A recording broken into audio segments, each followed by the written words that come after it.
kita punya booth di saudara sekalian. Kita ada booth untuk every time orang punya masa latihan Ya, itu aku lari 21 km half marathon dengan tempoh total persiapan untuk aku hadapi 21 km elevation 200 ke atas, iaitu dalam masa 2 minggu. Banyak cerita sebenarnya apa yang terjadi, kenapa aku boleh sign up untuk 21 km ni. Jom kita mulakan kita punya vlog. Alhamdulillah, pukul 2.57 dah siap. Kita dekat venue. Sana tempat main remote control tu. Siapa yang orang UTM tahulah, sana remote control. Sini ada padang, sebelah sana ada tempat main kuda. Aku pakai kat sini. Kat sini tak ramai sangat orang. Ni kita prepare untuk warm up lah. Kita bagi panas-panaskan dulu. Ya, gelap. Okay, ambulans pun dah sampai. Dah ada ambulans. So kita flag off. Planningnya pukul 4. Kalau tengok kat hujung sana dah ada pacer, ada beberapa pacer dah sampai lah. Dah ada flag. Okay.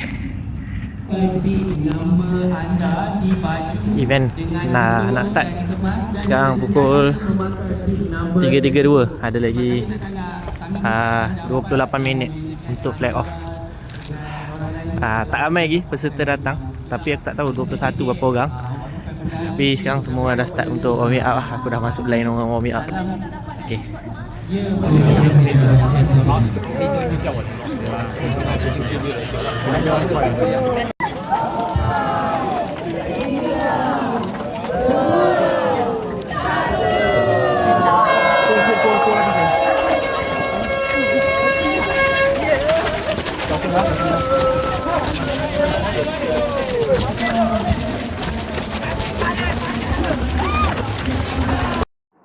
Okay, sekarang ni kalau nampak aku tengah lari 200 ke 300 meter sebelum penamat.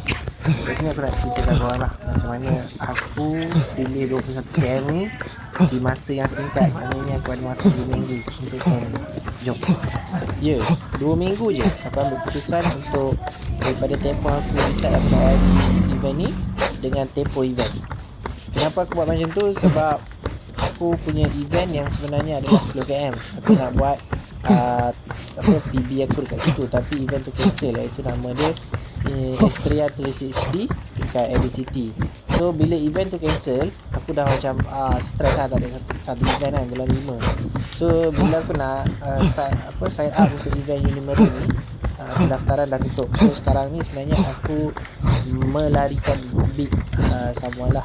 So sebab dia pun tak boleh hadir, jadi aku tolong larikan je.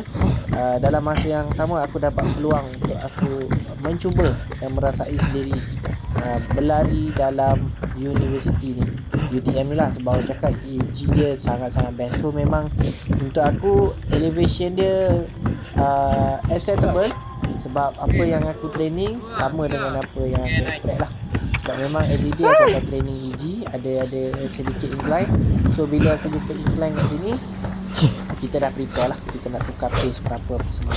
Dan ini adalah kejutan terakhir aku. Kalau siapa yang masuk ke satu akan tahulah simpang ni.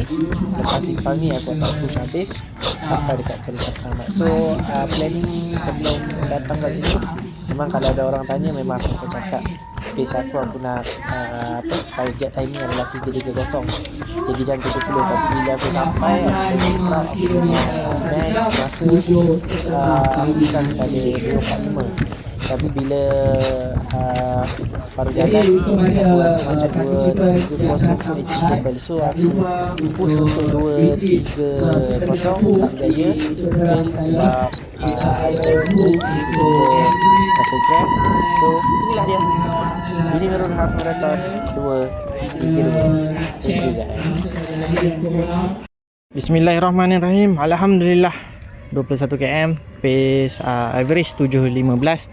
Masa kita dapat 2.33, 2 jam 33. Dekat booth sana ada tempat nak engrave medal, tempat ambil baju, ada booth Finder Plus, booth Decathlon, ada surau. Tapi sebabkan rumah aku dekat je dengan UTM ni, sebelah je, so aku nak kejar balik lah. So aku tak engrave medal. Aku just ambil finisher, terus aku nak gerak balik. So ni sekarang aku tengah cooling down, stretching sikit, lepas tu kita dah balik.